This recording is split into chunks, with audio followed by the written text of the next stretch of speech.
चतुरतर अर्ध। बहुत पहले ज़माने की बात है। दो पहलवान थे। एक का नाम था बलवान और दूसरे का जादू। दोनों ने एक दूसरे की शक्ति के बारे में सुन रखा था। दोनों विशालकाय, बड़ी बड़ी आँखों, बड़े बड़े कान और बड़े मुख वाले, चलते हुए पर्वत के समान लगते थे। ये साधारण व्यक्तियों को मक्के की तरह मसल सकते थे और एक बार में एक पीपा पानी गड़क सकते थे। इनके घर पूरी घाटियों में फैले थे और वृक्षों से ये दातुन करते थे। एक दिन जादू ने पहलवान से मिलने का फैसला किया। जादू उग्र स्वभाव का था और हमेशा अपने साथ एक गधा रखता था। जो भी उसकी बात से सहमत नहीं होता, उसकी वह गधे से पिटाई कर देता था। इसलिए स्वभावतः बलवान उस ईर्ष्यालु भीमकाय के सामने नहीं आना चाहता था। लेकिन ऐसा भीमाकार व्यक्ति कहीं छिप भी नहीं सकता था। ओह, मैं क्या करूं? वह जादू अकारण ही मुझसे झगड़ा कर लेगा। मैं कैसे बचूं? बलवान दुखी होकर कहने लगा। तभी उसकी पत्नी शीलावती वहां पहुंच गई। अपनी पति की परेशानी सुनकर दुष्ट जादू को मात देने के लिए उसने एक योजना बनाई। मेरे प्रिय पति, तुम चुपचाप रहना और चारपाई पर लेट जाना। बाकी चीज़ें मैं संभाल लूँगी, लेकिन जब तक मैं ना कहूँ इधर उधर हिलना नहीं। शीलावती ने उसे हिदायत दी। प्रिय पत्नी, आखिर तुम क्या करने जा रही हो? भयभीत बलवान ने पूछा। शांत रहो। जब तक मैं यहाँ हूँ, जादू तुम्हारा कुछ नहीं बिगाड़ सकता, शीलावती ने कहा। उसने बलवान को सुलाकर रजाई ओढ़ दी, फिर आगंतुक के स्वागत के लिए बाहर गई।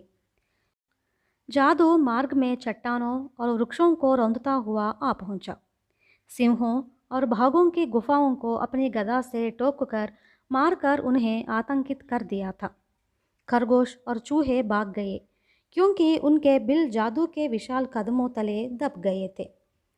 जादू को खुद यह सब मालूम नहीं था कि कितनों के लिए वह कितना बड़ा संकट बन गया था। शांत, स्थिर और संतुलित शीलावती अपने दरवाजे पर जादू से मिली। अभी वह अंदर आने के लिए जादू को निमंत्रित भी नहीं कर पाई थी। वह गरजा, वह डरपोक बलवान कहाँ है? क्या वह स्वयं मुझे लेने के लिए नहीं आ सकता? मेरा पति शहर में नहीं है, वह पड़ोस के जंगल में विवाहोत्सव में शामिल होने गया है। लेकिन मैं आपके लिए क्या कर सकती हूँ? शीलावती ने बहुत नम्रतापूर्वक कहा। मुझसे झूठ न बोलो। यदि तुम्हारा पति बाहर नहीं आता तो मैं तुम्हारी सारी मुर्गियाँ खा जाऊँगा। मुर्गियाँ? कैसे मुर्गियाँ? तुमने इस पिस्सुओं को गलती से मुर्गियाँ समझ ली होंगी। जब मेरा पति हर रोज़ अपने बाल पर खंगी करता है तो ये दर्जनों में गिरते हैं। तभी गौशाला से गायों के रंभाने की आवाज़ आई। जादू ने उस दिशा में देखकर गरजते हुए कहा, अब यदि अपने पति को नहीं बुला लाओगी तो मैं तुम्हारी सारी गायों को मारकर उन्हें अपना भोजन बनाऊंगा। गाय? क्या तुम पागल हो गए हो? वे हमारे पालतू चूहे हैं। मुझे उन्हें रखने के लिए अपने पति को कई दिनों तक मनाना पड़ा। देखो, वह पालतू जानवरों को रखना वास्तव में पसंद नहीं करता, शीलावती ने कहा। जादू ने भय का संकेत महसूस किया। ये पिस्सू मुर्गियों के आकार के हैं और चूहे पूर्ण विकसित मवेशी जैसे हैं, लेकिन उसने अपने को भयभीत होने नहीं दिया। यह बलवान निश्चित रूप से हमसे अधिक शक्तिशाली नहीं हो सकता। हे स्त्री, मुझे अंदर आने दो, देखूं वह कायर कहाँ छिपा है। उसने पूरा घर छान मारा, अंत में शयन कक्षा में आया। मेहरबानी करके शोर न करो, बड़ी मुश्किल से अपने बेबी को अभी सुलाया है, जादू के पीछे खड़ी शीलावती ने कहा। तुम्हारा बेबी? जादू डर गया। उसने चारपाई पर नज़र डाली जिस पर बलवान सो रहा था। यदि बलवान का बेबी इतना विशाल है तो बलवान कितना बड़ा होगा? मैंने बलवान से मिलने का निश्चय कर गलती की। श्रीमती, मुझे दुख है कि मैं तुम्हारे पति से नहीं मिल सका।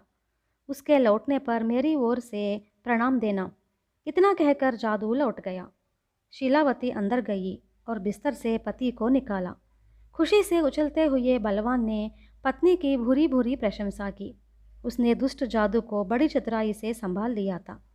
मैं बड़ा भीमकाय हूँ, लेकिन दोनों में तुम अधिक चतुर हो, उसने अपनी पत्नी की तारीफ करते हुए कहा।